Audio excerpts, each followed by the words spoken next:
दोस्तों, आज की सबसे पहली और बड़ी खबर झारखंड के खरसावां से बड़ी खबर है।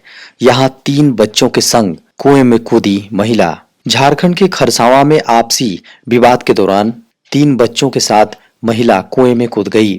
बता दें कि यह घटना सरायकेला खरसावां जिले के खरसावां थाना इलाके में रविवार को हुई। इस घटना में तीनों बच्चों की मौत हो गई है। महिला की हालत गंभीर बताई जा रही है। खबरों की माने तो यह घटना आपसी विवाद के कारण हुई है।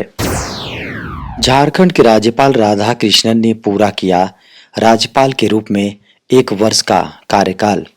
झारखंड के राज्यपाल राधा कृष्णन पिछले साल 18 फरवरी को झारखंड के 11वें राज्यपाल के रूप में पदभार संभालते हुए पद और गोपनीयता की शपथ ली थी।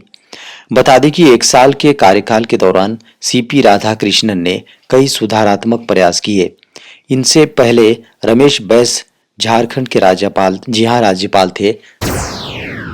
झारखंड में अधिक संख्या में सहायक आचार्य बन सकेंगे पारा शिक्षक। झारखंड में अब अधिक संख्या में पारा शिक्षक सहायक आचार्य बन सकेंगे। बता दें कि पारा शिक्षकों को सहायक आचार्य नियुक्ति प्रतियोगिता परीक्षा में विभिन्न पत्रों की परीक्षा में अंकों की अनिवार्यता से छूट प्रदान की गई है। नियुक्ति परीक्षा में पहले पत्र में माध्यमिक परीक्षा के अनुरूप मातृभाषा विषय में न्यूनतम 30% अंक लाना अनिवार्य किया गया है। इसी तरह चौथे पत्र में 33% अंक लाना अनिवार्य किया गया है, लेकिन पारा शिक्षकों के मामले में यह अनिवार्यता लागू नहीं होगी।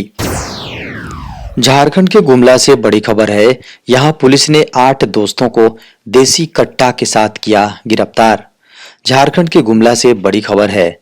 दोस्त की शादी में पार्टी में हथियार चमकाने और लोगों को धमकाने की योजना में जा रहे 8 दोस्तों को पुलिस ने देसी कट्टा के साथ गिरफ्तार किया है।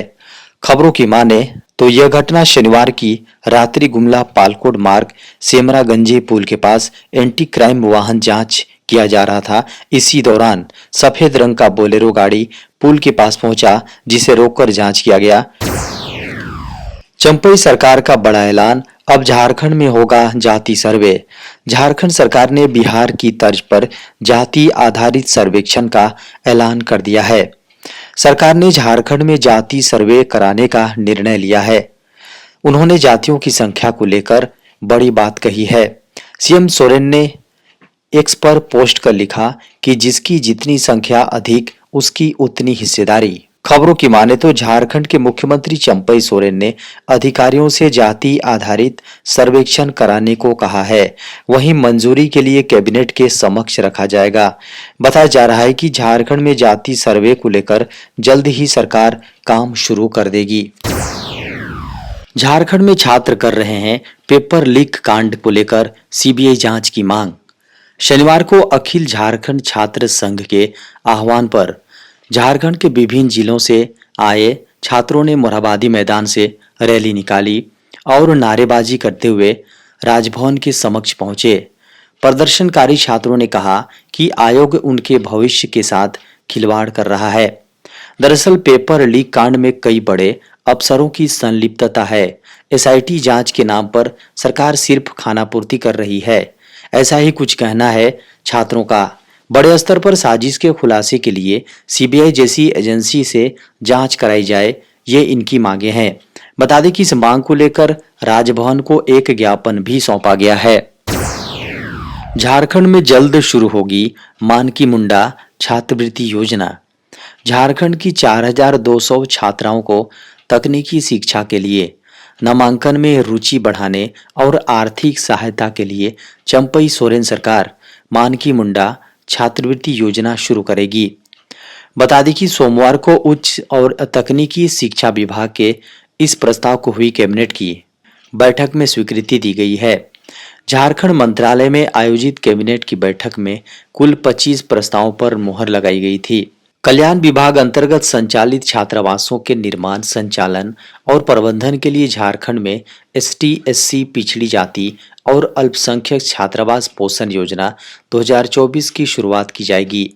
बता दें कि पिछले सप्ताह सोमवार को मुख्यमंत्री चंपई सोरेन की अध्यक्षता में प्रोजेक्ट भवन में हुई कैबिनेट की बैठक में इस प्रस्ताव पर हरी झंडी मिली है। झारखंड के मौसम में फिर होगा बदलाव। 21 फरवरी से फिर छाएंगे बादल। झारखंड में एक बार फिर पश्चिमी विक्षोभ के कारण मौसम में बदलाव होगा।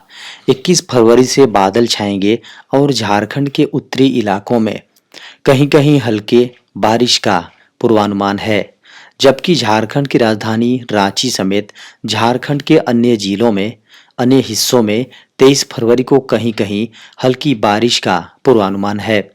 बता दें कि मौसम विभाग के अनुसार अगले 4 दिनों में न्यूनतम तापमान में 3 से 4 डिग्री तक की वृद्धि हो सकती है। बादल छाने से दिन के अधिकतम तापमान में गिरावट होगी, जिससे ठंड का एहसास होगा। बता दें कि यह बदलाव विक्षोभ देश के पश्चिमोत्तर भाग में दस्तक दे चुका है। इसके प्रभाव से हिमालय के तराई इलाकों और आसपास के राज्यों में बादल छाने से बारिश होने की संभावना बढ़ गई है। झारखंड में इसका प्रभाव 20 फरवरी से होगा। झारखंड में 21 से लेकर 23 फरवरी तक बादल छाए रह सकते हैं। कहीं-कहीं हल्की बारिश की भी संभावना है। इस दिन किसानों के खाते में आएंगे पीएम किसान की 16वीं किस्त। प्रधानमंत्री किसान सम्मान निधि योजना के तहत अब तक 15वीं किस्त जारी हो चुकी है। प्रधानमंत्री नरेंद्र मोदी ने 15 नवंबर 2023 को पात्र किसानों को स्कीम की किस्त की रकम जारी की थी। प्रधानमंत्री ने अपने झारखंड दौरे के दौरान 8 करोड़ से ज्यादा किसानों को 18,000 करोड़ रुपए से अधिक राशि जारी किए थे। अब पीएम किसान योजना की अगली किस्त को लेकर ताजा अपडेट सामने आया है। इसके लिए पोर्टल पर अपना ई-केवाईसी पूरा करना होगा। ऐसा नहीं करने पर किसान भाई योजना से वंचित रह जाएंगे। खबरों की माने तो पीएम किसान योजना के तहत किसानों को हर साल 6,000 रुपए का वित्तीय लाभ मिलता है। हर 4 महीने में 2,000 रुपए खाते में जमा होते हैं। पीएम किसान पंजीकृत किसानों के लिए ई-केवाईसी कराना जरूरी है। ओटीपी आधारित ई-केवाईसी पीएम किसान पोर्टल या बायोमेट्रिक ई-केवाईसी सीएससी केंद्रों में जाकर करवा सकते हैं। बता दें कि पीएम किसान योजना की किस्त हर 4 महीने में जारी की जाती है। 15वीं किस्त नवंबर में जारी की गई थी। अब अगली किस्त फरवरी से मार्च के बीच जारी होने की संभावना है। फिलहाल 16वीं किस्त को लेकर निश्चित तारीख सामने नहीं आई है। देश में बिजली की खपत बढ़कर पहुंची रिकॉर्ड 1354 अरब यूनिट। देश की बिजली की खपत चालू वित्त वर्ष के पहले 10 माह अप्रैल जनवरी के दौरान सालाना आधार पर 7.5% बढ़कर 1354.97 अरब यूनिट हो गई। यह देश भर में आर्थिक गतिविधियों में तेजी का संकेत है। सरकार की ओर से जारी आंकड़ों से यह जानकारी मिली है। इससे पिछले वित्त वर्ष की समान अवधि में बिजली की खपत 1,259.49 अरब यूनिट थी। पूरे वित्त वर्ष 2022-23 में बिजली की खपत 1,505.91 अरब यूनिट रही थी। विशेषज्ञों का मानना है कि देश में बिजली की खपत में 7.5% की वृद्धि स्पष्ट रूप से चालू वित्त वर्ष के पहले 10 माह में आर्थिक गतिविधियों में आई तेजी को दर्शाती है। बता दें कि अगस्त, सितंबर और अक्टूबर में बिजली की खपत मुख्य रूप से आर्द्र मौसम और त्योहारी सत्र से पहले औद्योगिक गतिविधियों में तेजी से बढ़ी। विशेषज्ञों का कहना है कि आर्थिक गतिविधियों में सुधार और शीतलहर की स्थिति के कारण फरवरी में भी बिजली की खपत में स्थिर वृद्धि होगी। सीमा सुरक्षा बल में निकली नौकरी, 10वीं आईटीआई पास के लिए बेहतरीन अवसर। अगर आप 10वीं पास हैं और आईटीआई का प्रमाण पत्र रखते हैं तो सीमा सुरक्षा बल यानी बीएसएफ में नौकरी पाने का शानदार मौका है। इसके लिए बीएसएफ ने कांस्टेबल ट्रेड्समैन के पदों पर भर्ती के लिए एक नोटिफिकेशन जारी किया है। इन पदों के लिए जल्द ही ऑनलाइन आवेदन प्रक्रिया शुरू होने वाली है। जो भी उम्मीदवार इन पदों के लिए आवेदन करना चाहते हैं वे आधिकारिक वेबसाइट के जरिए आवेदन कर सकते हैं। बीएसएफ भर्ती 2024 के तहत कांस्टेबल के कुल 2140 पदों पर बहाली की जाएगी।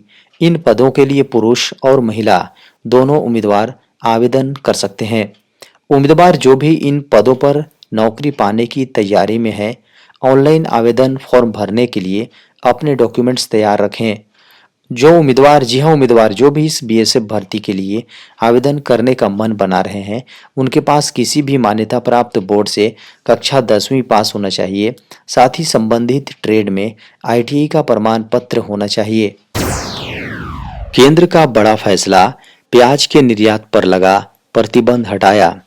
केंद्र की मोदी सरकार ने एक बड़ा फैसला लिया है। इसके तहत प्याज के निर्यात पर लगाए गए बैन को हटा दिया है। केंद्रीय गृह मंत्री अमित शाह की अध्यक्षता वाली मंत्री समिति ने प्याज निर्यात को मंजूरी दे दी है।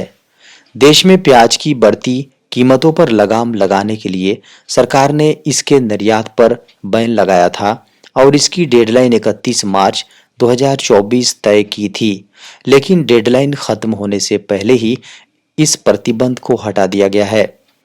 बता दें कि गृह मंत्री अमित शाह की अध्यक्षता में हुई मंत्री समिति की बैठक में इस फैसले पर मुहर लगाई गई है।